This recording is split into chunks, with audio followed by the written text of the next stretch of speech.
Assalamualaikum warahmatullahi wabarakatuh. Pemirsa setia channel Ustazah Google yang dirahmati Allah Subhanahu wa Ta'ala. Kali ini, saya akan bercerita kisah Syekh Abdul Qodir Al-Jailani mengikat hawa nafsunya. Tapi, sebelum saya lanjutkan cerita ini, mohon doanya. Semoga konten kreator channel kami dan keluarga senantiasa dimudahkan rezekinya oleh Allah Subhanahu wa Ta'ala untuk berangkat ke Baitullah dan ziarah ke makam Rasulullah. Amin. Ya Robbal Alamin. Kisah Syekh Abdul Qodir Al-Jailani mengikat hawa nafsunya dikisahkan dari Syekh Utsman Sairafi bahwa Syekh Abdul Qodir bercerita, siang maupun malam aku tinggal di padang pasir, bukan di Baghdad. Sepanjang masa itu para setan mendatangiku berbaris dengan rupa yang menakutkan, menyandang senjata dan melontariku dengan api. Namun saat itu pula aku mendapatkan keteguhan dalam hatiku yang tak dapat aku ceritakan dan aku mendengar suara dari dalam hatiku yang berkata, "Bangkit hai Abdul Qodir, telah kami teguhkan engkau dan kami dukung engkau."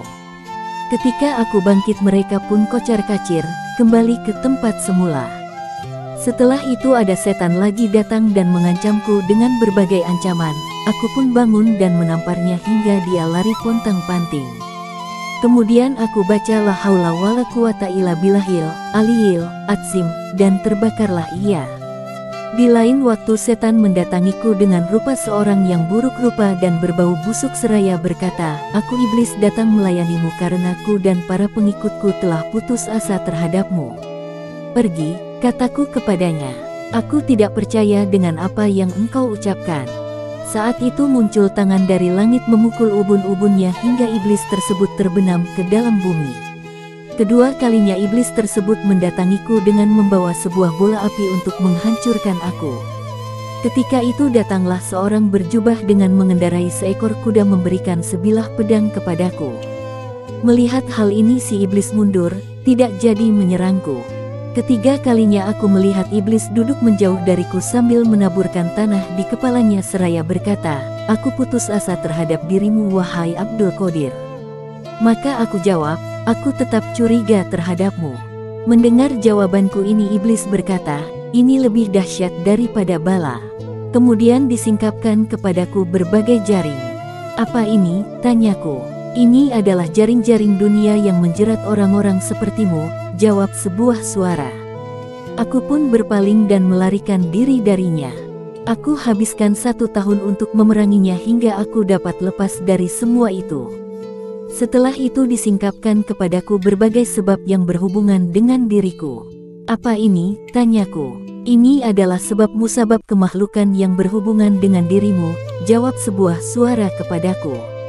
Aku pun menghadapinya selama 1 tahun sampai hatiku lepas dari semua itu.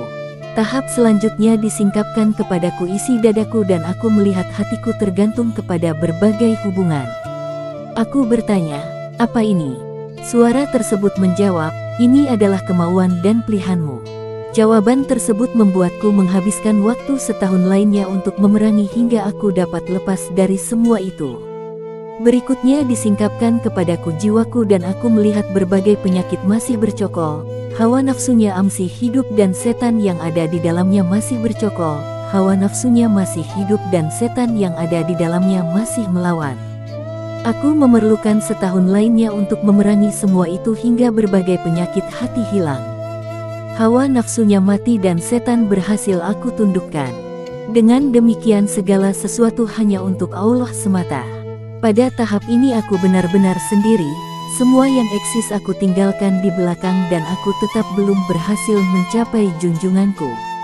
Aku seret diriku ke pintu tawakal agar dapat masuk menemuinya.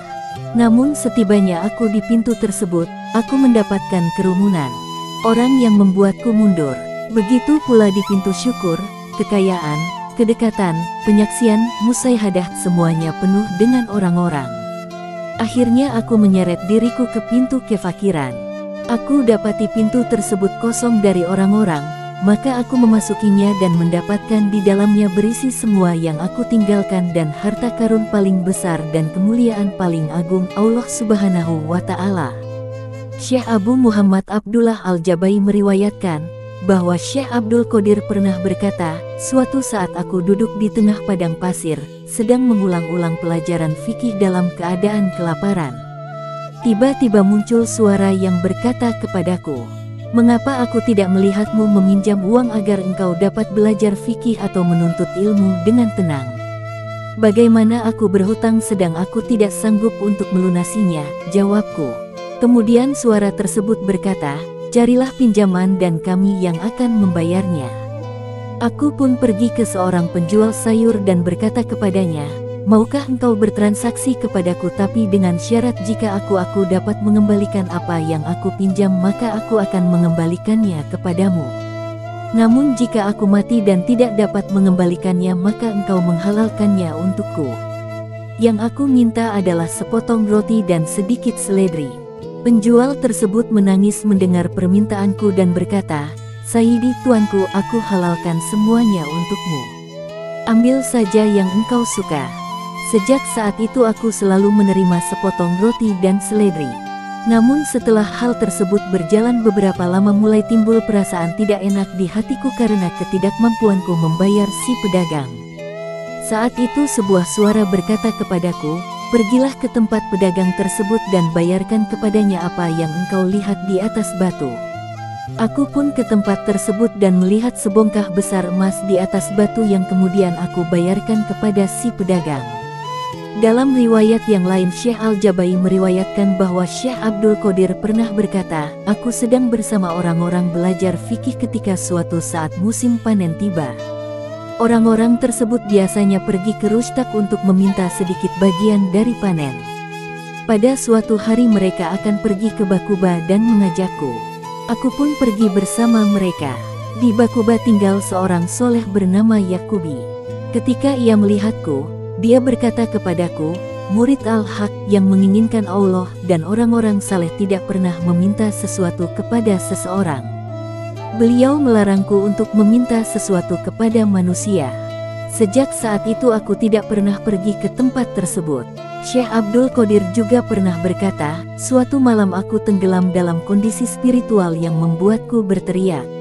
Saking kerasnya teriakanku, para penjaga sampai terkejut dan mendatangiku. Ketika mendapatiku sedang tersungkur di tanah, mereka segera mengenaliku dan berkata, 'Ini Abdul Qadir Al-Majnun, si gila yang sengaja mengagetkan kita untuk ingat kepada Allah.'" Wallahualam bisawab. Insya Allah cerita kumpulan karomah Syekh Abdul Qadir Al-Jailani masih lanjut di channel ini. Jangan lupa dukung channel ini dengan like, komen dan share videonya, supaya saya Ustazah Google semangat membuat konten yang menginspirasi umat. Saya pamit undur diri, walahul muwafiq ila aqwamit thariq. Wassalamualaikum warahmatullahi wabarakatuh.